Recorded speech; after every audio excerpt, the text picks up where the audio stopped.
I thought the newcomers, Kieran Joyce in there, had an outstanding game. Jackie Tyrrell as usual, the Brian Hogans of this world, Tommy Walsh. But a masterstroke at the end of the day. I mean, I said that on Saturday that Walsh would make the difference. I didn't realise that would be Wally Walsh would make the difference, Walter Walsh. I mean, to score 1-3, it's a masterstroke to play him. Not everybody's entirely happy with Kilkenny's victory, by the way, Liam. No, but at the same time, you could say there that they're not liked by other people, but they might be envied by a lot. And a lot of people want to see a new name on the cup.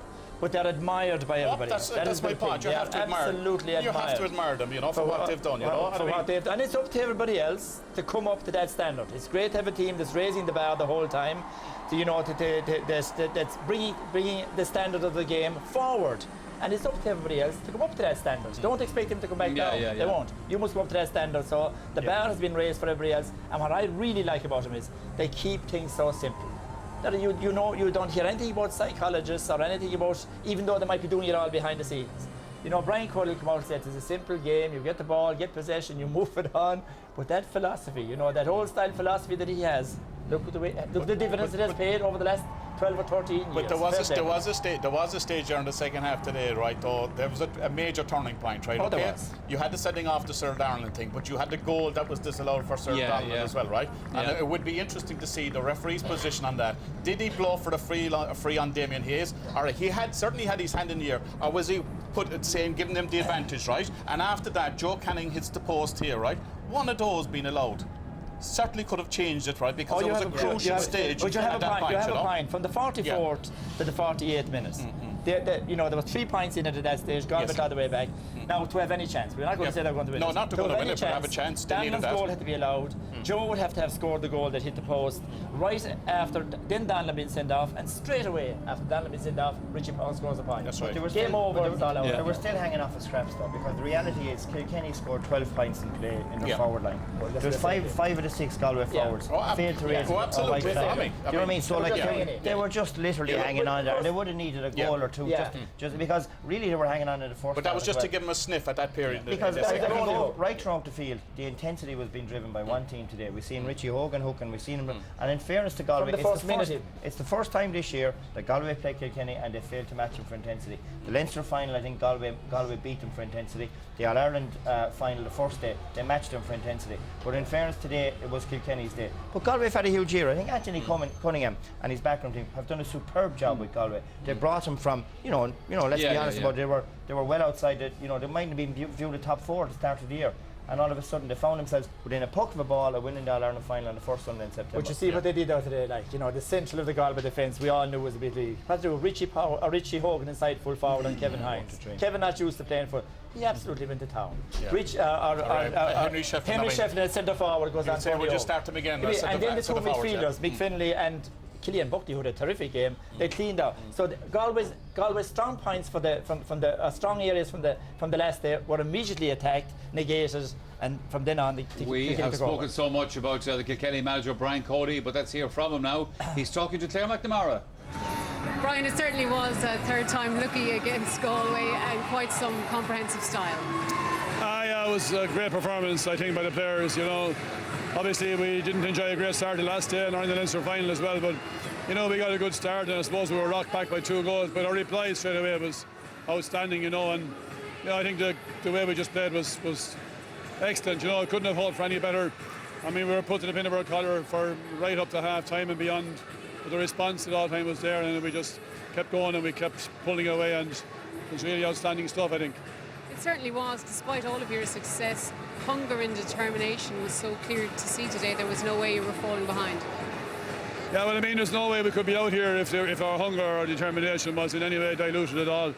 And if that goes, everything goes, so that's there in abundance, that's tribute to everybody involved, obviously. And, we needed it, but it was there, and it was there so in so many ways was there, right throughout the field. And, certain players, I suppose, felt they hadn't performed as well as they could the last day, but the result that was within those players was so strong. And I mean, as well, we've almost had the game won the last day as well. It was like as if we hadn't performed at all the last day, but in actual fact we had, and they equalised the last puck of the game. So it was just a question of getting back here and just getting into it early, and thanks be to God we did. And you made changes, bringing in Walter Walsh and Cillian Buckley. Walter Walsh, what a debut. Yeah, well, I mean, you do what you think is the right thing to do, you know, and I mean, if you're afraid to do that, you shouldn't be doing out there, you know. So Walter's form has been serious in training, and it was, you know, it might be seen as a big call, but I mean, if this was the first round of the Leinster Championship, no talk about it, because everybody makes his debut somewhere. Some people start in the Welsh Cup, Walter decided to start in the All-Ireland final, so fair play to him. Now, I know you say usually you're not a stats man or a man for the records, but you've guided Kilkenny now to 9 All-Ireland titles, which is quite incredible. Yeah, I suppose it's hard to imagine that like all those things have happened for us, you know. But I mean, I've been part of a terrific setup for those victories, you know, and you know that's all I'm doing. I'm doing my job. Everybody else is doing his job. I get a lot of attention because I'm the manager, but so much goes into it from so many people. And if there was one weak link in the whole chain, we would be in trouble, be it off the field or on the field. And thanks be to God, that setup is outstanding. And Henry Shefflin, another man with 9 who's been with you every step of the way. Well, you know, today has set him apart, obviously, as a hurler. You know, to win 9 All-Irelands in the field of play is something that has never been done before. No, I think he done it today as well. He didn't win them all in the field, but thanks be to God, he finished it on the field again today. But Henry's achievement has been absolutely amazing when you consider he came back from 2 cruciate operations and a shoulder operation that started this year.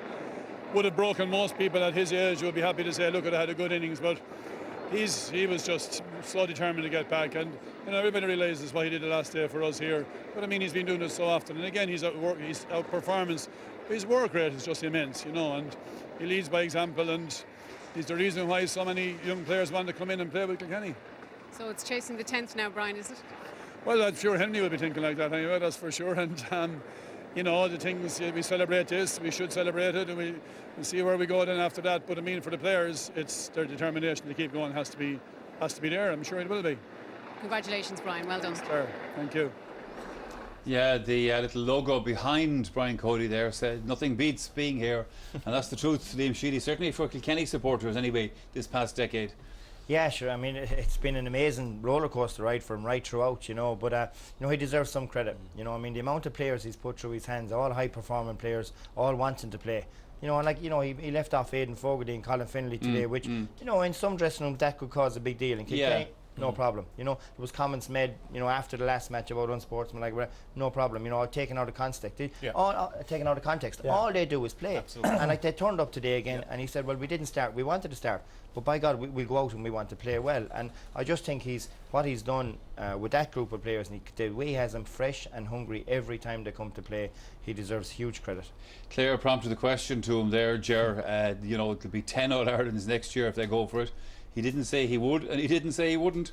Well, you know, he has an insatiable appetite for hurling. You know, if he's not with Kilkenny next year, he'll be with an under-14 team, or under-12, or an under-8 team, or something like that. Hurling is such a massive part of his life, you know.